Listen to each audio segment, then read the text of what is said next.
विरोधकांकडून आपल्याला बदनाम करण्याचं षडयंत्र रचलं जाण्याचा धोका आहे। त्यामुळे शिवसैनिकांनी सजग राहून कोल्हापूर महापालिकेवर महायुतीचा भगवा फडकवण्यासाठी सज्ज राहावं असं आवाहन आमदार राजेश क्षीरसागर यांनी केलं। शिवसेनेच्या मिशन कोल्हापूर महानगरपालिका इच्छुक उमेदवार आणि पदाधिकाऱ्यांच्या मेळाव्यात ते बोलत होते।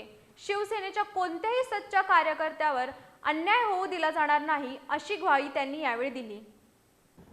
कोल्हापूर महापालिका निवडणुकीच्या पार्श्वभूमीवर शिवसेना पक्षाकडून निवडणूक लढवू इच्छिणाऱ्या उमेदवारांसह शिवसेनेचे पदाधिकारी, अंगीकृत संघटना आणि शिवसैनिकांचा मिशन कोल्हापूर महानगरपालिका हा मेळावा जुना बुधवार पेठ इथल्या ब्रह्मपुरी जवळील अभिषेक लॉनमध्ये आज पार पडला।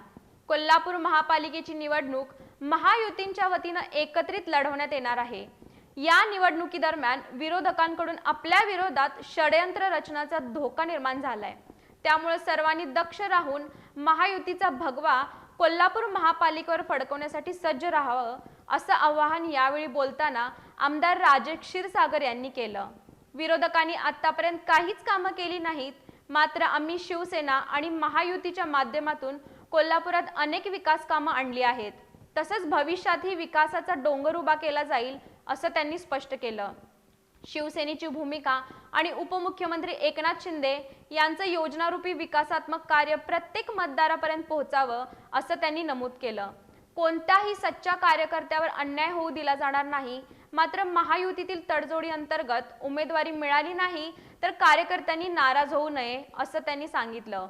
उमेदवारी मिळाली नसलेल्या या कार्यकर्त्यांची विविध स्थानिक तसंच शासकीय समितीवर निवड करून त्यांचं पुनर्वसन केलं जाईल अशी ग्वाही यावेळी त्यांनी दिली। यावेळी शिवाजी पेठेतील शिल्पा कुपटे, राजश्री पाटील, ऋतुजा गळदगे यांच्यासह महिलांनी शिवसेनेत जाहीर प्रवेश केला। आमदार राजेश क्षीरसागर यांच्या हस्ते त्यांचं स्वागत करून त्यांना शुभेच्छा देण्यात आल्या। शिवसेनेच्या उपनेत्या माजी आमदार जयश्री जाधव, सत्यजित उर्फ नाना कदम, जिल्हा प्रमुख सुजित चव्हाण, शिवाजीराव जाधव, रणजित जाधव, विनायक साळुके, हर्षल सुर्वे, पवित्र रांगणेकर यांच्यासह विविध मान्यवरांनी मनोगत व्यक्त केली। यावेळी सुनील जाधव, किशोर घाटगे, नंदकुमार मोरे, सुनील कदम, मंगल साळुके, राहुल चव्हाण, दुर्गेश लिंगरस, अजय इंगोले, कमलाकर जगदाळे, अंकुश निपाणीकर यांच्यासह शिवसेनेचे पदाधिकारी, कार्यकर्ते, महिला, नागरिक आणि इच्छुक उमेदवार उपस्थित होते।